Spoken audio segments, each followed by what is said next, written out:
నీటిపారుదల శాఖ మార్చులు ఉత్తమ్ గారికి, నా సహచార మంత్రివర్గ సభ్యులందరికీ, వేదిక మీద ఉన్నటువంటి ప్రజాప్రతినిధులందరికీ, శాసన మండలి అధ్యక్షులు సుఖేందర్ రెడ్డి గారికి, ప్రియమైన రైతు సోదరులందరికీ, అదేవిధంగా పాలనా అధికారులందరికీ ఈ యొక్క శుభ సందర్భాన రైతాంగ పక్షాన శుభాకాంక్షలు, ధన్యవాదాలు కూడా తెలియజేస్తున్నాం. ఇక్కడ ఉన్నటువంటి రైతులే కాకుండా రాష్ట్ర వ్యాప్తంగా లక్షలాది మంది రైతులు ఈ యొక్క కార్యక్రమాన్ని వీక్షిస్తున్నారు. మీకు తెలుసు, గత 2.5 సంవత్సరాలుగా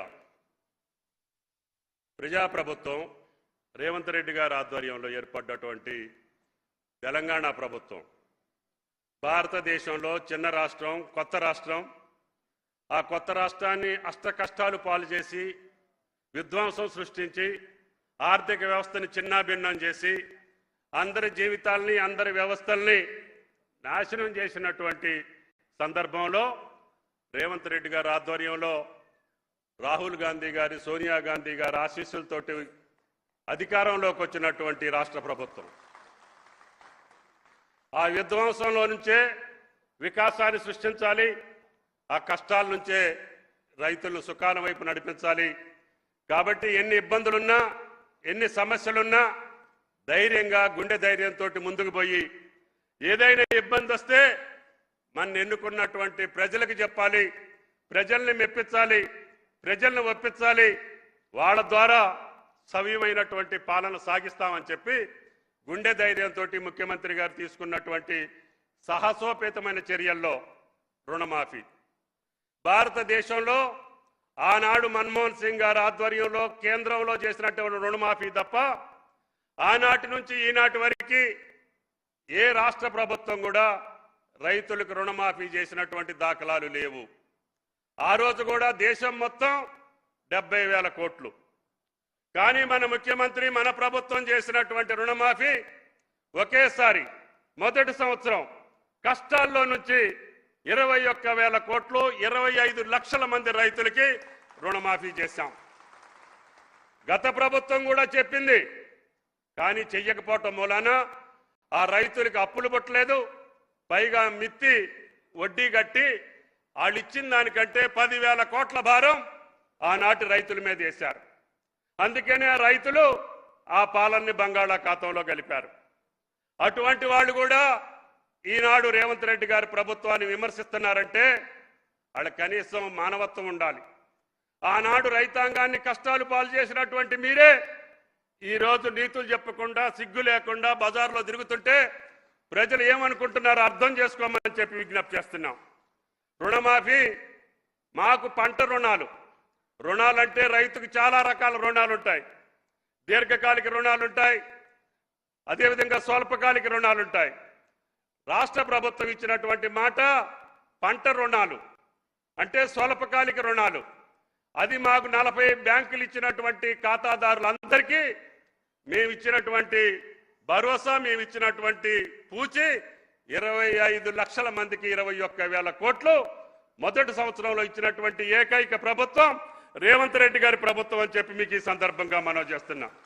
మీరు 10 సంవత్సరాల్లో లక్ష ఇవ్వలేక రైతుల్ని కష్టాలు పాలు చేసి ఇవాళ తగుదనమ్మా అని చెప్పి రుణమాఫీ వాళ్ళకి ఇవ్వలేదు, వీళ్ళకి ఇవ్వలేదని శ్రీరంగ నీతులు చెప్తుంటే 2 లక్షల లోపు ఉన్నటువంటి మాకు చేరినటువంటి ఖాతాలన్నిటికీ జమ చేసినటువంటి ఘనత తెలంగాణ ప్రభుత్వాన్ని, రేవంత్ రెడ్డి గారి ప్రభుత్వాన్ని అని చెప్పి మీకు ఈ సందర్భంగా మనం చేస్తున్నాం.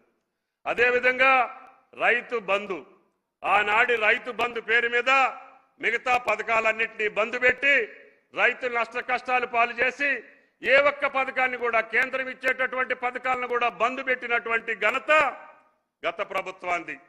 కానీ రైతు భరోసా పేరు చెప్పి మాకు ఎన్ని ఇబ్బందులున్నా 5,000 రూపాయల్ని 6,000 చేశాం. సంవత్సరానికి 10,000 ఇచ్చేదాన్ని 12,000 చేశాం. మీరు ఎగనామా పెట్టినటువంటి, ఎన్నికల ముందు ఎగనామా పెట్టినటువంటి రైతు బంధును కూడా ఒకే రోజు 7,200 కోట్లు రైతుల ఖాతాలో జమ చేసినటువంటి ఏకైక ప్రభుత్వం తెలంగాణ ప్రభుత్వం. అది రేవంత్ రెడ్డి గారి ప్రభుత్వం అని చెప్పి మీకు ఈ సందర్భంగా మనం చేస్తున్నాం. పోయిన యాసంగిలో మాత్రమే 2,000 కోట్లు చిల్లరి మేము రైతు ఖాతాలో జమ చేయలేదు. అది వాస్తవం, మేము ఒప్పుకుంటాం. అది కేవలం ఉద్యోగస్తుల యొక్క భారం. మేము ఇచ్చినటువంటి మాట లక్షలాది మంది జీవితాల్లో వెలుగులు నింపడం కోసం మొన్న యాసంగిలో ఆఖరి కిస్తీ మాత్రం మేము ఇయ్యలేదు. దానికి బదులుగా మేము 5,000 కోట్లు పెట్టి మీరు పండించినటువంటి అన్ని పంటల్ని మద్దతు ధరకు కొన్నటువంటి ఏకైక ప్రభుత్వం తెలంగాణ ప్రభుత్వం. భారతదేశంలో ఏ రాష్ట్రంలో కూడా మొక్కజొన్నలు కానీ జొన్నలు కానీ ఏ రకమైనటువంటి పంటలు కొనకపోయినా రేవంత్ రెడ్డి గారు మా కేబినెట్ నిర్ణయం తీసుకొని కాదు కష్టాల్లో ఉన్నటువంటి రైతుని మనం ఆదుకోవాలి అని 15 లక్షల టన్నుల మొక్కజొన్నలు జొన్నలు ఇతర అన్ని పంటలు కూడా కందులు కానీ మినువులు కానీ పెసలు కానీ సోయా కానీ సన్ఫ్లవర్ తోటి సహా మీ పంటలను కొనుగోలు చేసినటువంటి ఏకైక ప్రభుత్వం భారతదేశంలో తెలంగాణ ప్రభుత్వం అని చెప్పి మీకు ఈ సందర్భంగా మనం చేస్తున్నాం.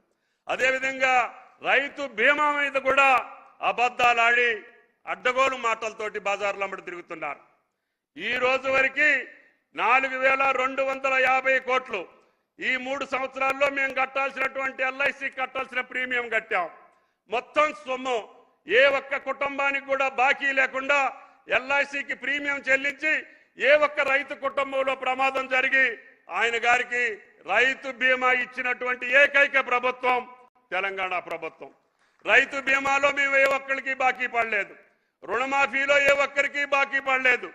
రైతు భరోసాలో మొన్న ఆఖరి కిస్తీలో మాత్రం అసలు రైతు భరోసా అంటే మనందరికీ రాష్ట్ర ప్రజలకు తెలియాలి. ఇది పంట భరోసా, భూమి భరోసా కాదు. నేను ఇదే వేదిక మీద నుంచి చెబుతున్నా, భవిష్యత్తులో ప్రతి రైతు పంట వేసినటువంటి రైతుకి రైతు భరోసా రేవంత్ రెడ్డి గారి ఆధ్వర్యంలో కొనసాగుద్ది అని చెప్పి కూడా మీకు ఈ సందర్భంగా మనం చేస్తున్నాం. అంతేకాకుండా పంట మార్పిడి విధానానికి కూడా మేము అంకురార్పణ చేశాం. ఈ రోజు అన్ని పంటల్ని మనం దిగుమతి చేసుకుంటున్నాం. కానీ ఆ పంటలకి కావలసినటువంటి వెసులుబాటు ఇవ్వాలని మా రైతు కమిషన్ అధ్యక్షులు ఇచ్చినటువంటి సలహాలను పాటించి భవిష్యత్తులో మనం ఏ పంటలైతే దిగుమతి చేసుకుంటున్నామో ఆ పంటలకి రైతును ప్రోత్సహించి ఆ రకమైనటువంటి ఉద్యాన పంటలతో పాటు తప్పకుండా భవిష్యత్తులో కూరగాయలతో సహా ఈ రాష్ట్రంలో సమృద్ధిగా మనం పంటలు పండించే స్థాయికి ఈనాడు రైతాంగాన్ని తీసుకెళ్లాలని ఇందాకనే పెద్దలు చెప్పారు. ఈ రోజు వాతావరణ శాఖ చెప్పేటటువంటి అంచనాలను బట్టి ఎలినో ప్రభావం ఎక్కువగా ఉంటుందని, అది కూడా భారతదేశం మీదనే ఎక్కువ ఉంటుందని, ఆ భారతదేశంలో కూడా దక్షిణ భారతదేశానికే ఎక్కువ ఉంటుందని, దక్షిణ భారతదేశంలో కూడా ఆంధ్ర తెలంగాణ కర్ణాటక రాష్ట్రాల మీద ప్రభావం ఎక్కువ ఉంటుందని. అందుకని మేము పదే పదే రైతులకు విజ్ఞప్తి చేస్తున్నాం, మీరు నీటికి తక్కువ ఉన్నటువంటి పంటలు, నీటి వినియోగం తక్కువ ఉండేటటువంటి పంటలు వాడండి. దానికోసమే పప్పు దినుసులన్నింటినీ కూడా రైతు వేదికల్లో పెట్టి మీకు విత్తనాలు సప్లై చేశాం.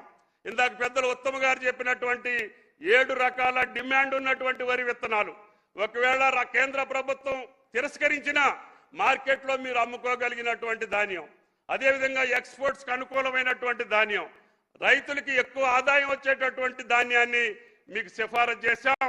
ఆ విత్తనాలను కూడా ప్రతి రైతు వేదికల్లో మీకు అందుబాటులో ఉంచాం. ఆ రకంగా ఆయిల్ ఫామ్ని పెద్ద ఎత్తున ప్రమోట్ చేస్తున్నాం. ఈ గత సంవత్సరంలో భారతదేశంలో ఎక్కువ ఎకరాలు వేసినటువంటి ఏకైక రాష్ట్రం తెలంగాణ రాష్ట్రం. మనం మొదటి స్థానంలో ఉన్నాం. రేపు భవిష్యత్తులో భారతదేశంలో ఎక్కువ ఎకరాలు ఉన్నటువంటి పామాయిల్ రైతులు ఉన్నటువంటి రాష్ట్రం తెలంగాణ రాష్ట్రం కాబోతా ఉంది. రేవంత్ రెడ్డి గారు పదవీ స్వీకారం రోజున దానికి టన్నుకి 12,000 ఉండేది. ఈ 2.5 సంవత్సరాల్లో ఆ టన్నుని 24,000 చేశాం. ఈరోజు ఎకరానికి 2.5 లక్షల నుంచి 3 లక్షల ఆదాయం వస్తుంది. తెలంగాణ అన్ని జిల్లాల్లో కూడా ఫ్యాక్టరీలు నిర్మాణం చేయాలని మా ప్రభుత్వం యొక్క కోరిక.